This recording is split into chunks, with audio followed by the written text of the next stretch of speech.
감내하기 힘든 조치들에 착수하기로 했습니다. 어떠한 추가적인 도발도 결코 좌시하지 않을 것이고 빈틈없는 대비태세를 계속 유지해 나갈 것임을 강조했습니다.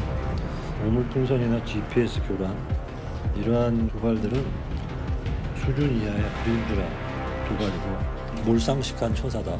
우물풍선 같은 도발들을 다시 하지 말라는 점을 북한 측에 다시 한 번 더 경고하고 반복될 경우에 우리의 대응 강도도 더욱 높아질 것이다.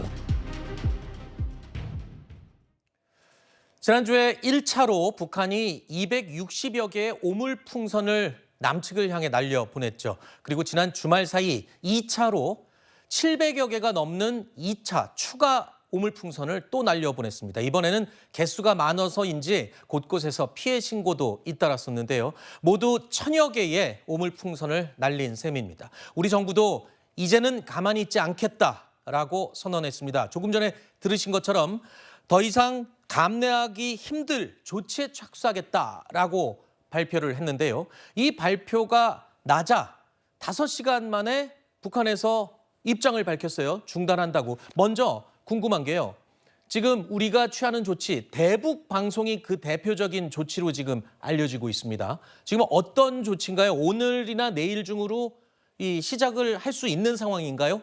대북 방송을? 네, 그렇습니다. 지금 어제 이제 NSC에서 회의를 했고 지금 국가안보실장이 이제 이야기를 했는데 일단은 그러니까 대북 확성기를 설치를 하는 것으로 보입니다. 근데 이게 설치하는 게 바로 걸리는 건 아니래요. 네. 그래서 설치를 하고 북한이 어제 밤늦게 그러면 중단하겠다 이야기를 해서 바로 방송을 틀 것 같지는 않아요. 그러니까 예를 들면은 이제 우리가 설치하는데 시간이 걸린다고 하니까 설치는 다 돼 있는 상황에서 북한이 또 한 번 오물풍선을 내보낸다고 하면은 네. 그때 바로 이제 그 대북 방송 확성기 통해서 대북 방송 할 수 있게 준비를 하고 있는 것으로 보입니다. 네, 그러니까 이르면 오늘 중으로 대북 확성기 설치를 시작을 하고 그다음에 이 설치된 후에 북한이 추가로 도발을 할 시에는 즉각 대북 확성기 방송을 재개하겠다. 이런 입장인 것으로 전해지고 있습니다.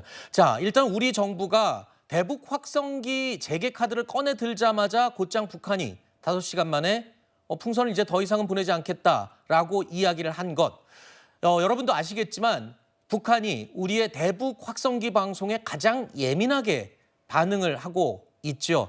몇 가지 설명을 드리자면요. 표를 보면서 설명드리겠습니다. 일단 우리 대북 확성기의 성능 자체가 휴전선 인근에서 발사를 하면 소리가 30km까지 나간다고 해요. 이거는 개경까지 다다르는 그런 정도의 거리라고 알려져 있고 그리고 그 내용을 들어보면 지난 2017년도에 실제로 탈북했던 군사가 저 방송 내용을 듣고 귀순을 결심했다고 할 정도로 그러니까 북한 체제를 뒤흔들 수 있는 그런 정도의 위력이라고 하는데 맞습니까? 그렇죠. 일단은 저 대북 확성기가 북한에서의 가천 거리가 야간에는 24km에서 30km 정도 되는 걸로 알려져 있습니다. 그러면 개성 부근에서까지 청취가 가능할 수 있고요. 그다음에 북한에서는 숨기고 싶어하는 내용들을 상당히 많이 듣게 됩니다. 대표적인 사례가 2004년 4월 22일에 북한 용천역에서 대규모 열차 폭발 사고가 있었죠. 네. 그 당시에 많게는 한 150명 정도 사망을 했다고 하고 북한이 아주 이례적으로 이틀 만에 사고를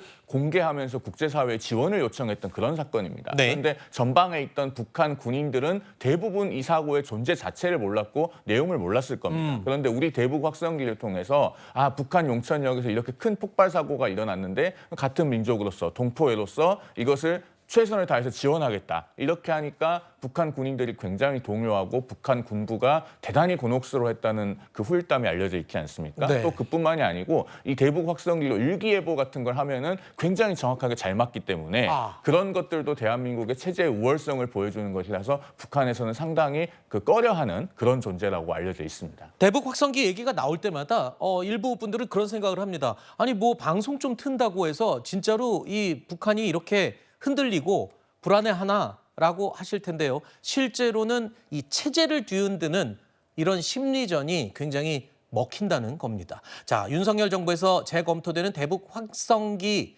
방송, 북한을 상대로 심리전에 종종 쓰였던 방송 내용이 도대체 어떤 내용인지 짧게 들어보실까요?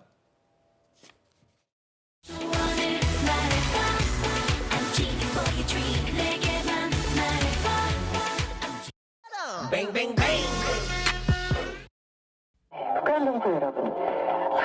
누구나 다른 사람에게 드러내기 싫은 비밀이란 게 있죠.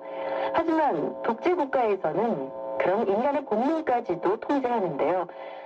김정은은 민주적 절차를 거쳐 북한의 통치자가 된 것이 아니다. 전대미문의 세습 독재 체제에 기생하는 자. 자, 조금 전에 저희가 이렇게 말씀드렸습니다. 저 대북 확성기 방송으로 개성까지 이 야간에는 소리가 다 들린다. 그래서 북한 주민들, 군인들 모두 이 방송을 듣고 남한이 어떤 곳인가 정보를 취득할 수 있는 방법이 된다 설명을 드렸었는데 이 신지호 전 의원이요. 오늘 채널A 라디오쇼 정치 시그널에 출연해서 이 대북 확성기 방송보다 한 발 더 나아간 아이디어를 제안을 했습니다. 들어보실까요? 작년에 제가 국정 고위 간부하고 좀 이 문제에 대해서 좀 토론할 기회가 있었어요. 북한이 해킹도 많이 하잖아요. 북한은 우리가 해킹하기가 그런 인터넷망이 없으니까 차라리 조선중앙텔레비전에 K-팝을 틀어버린다. 이런 게 가능합니까? 제가 그걸 물어봤거든요. 네. 뭐라고 답을 했나요? 가능하답니다. 그거 해킹해갖고 만약 그러면 예. 북한 뒤집어질걸요. 물론 이건 이제 아이디어 차원입니다. 북한이 또 세계적으로 해킹을 많이 하기로 악명 높은 이 국가이기 때문에 그래서 이 신지호 전 의원이 아예 북한 조선중앙TV를 해킹해서 거기다 트는 건 어떠냐의 아이디어 차원인데 기술적으로는 가능하다는 얘기네요. 그렇죠. 뭐 확인을 해봤더니 정부 관계자에게 확인했을 때 아예 불가능한 조치는 아니다. 그렇기 때문에 어쨌든 문화적으로 대한민국이 우월하다는 건 이론의 여지가 없습니다. 그런 부분과 관련해서 북한 주민들에게 상당한 동요를 이끌어낼 수 있는 뭐 여러 방안이 있다라는 건데 전 근본적으로 이런 대북 확성기를 다시 한번 재개하는 거는 오물풍선에 대한 맞대응 성격 있지 않겠습니까? 지금 북한은 정상 국가가 아닙니다. 그렇다면 어떻게 관리하는지와 관련해서 대북 확성기를 재개하는 게 이게 근본적인 해결책인지에 대한 좀 물음, 숙고는 있어야 된다고 생각합니다. 북한도 가만히 있지 않을 가능성을 열어놔야 되거든요. 그럼 접견 지역의 주민들은 상당히 일상이 어려울 정도의 그런 고충에 시달릴 수밖에 없다는 점. 그래서 이걸 뛰어넘는 다른 보관이 저는 이 정부에 있는지는 솔직히 의문입니다. 네, 장 부위원장이 지금 이 북한이 예민하게 반응하는 수완으로 대응을 하는 것까지는 좋지만 그렇다고 또 다른 이 보복 대응이 이어지진 않을까 우려하는 의견을 내주신 건데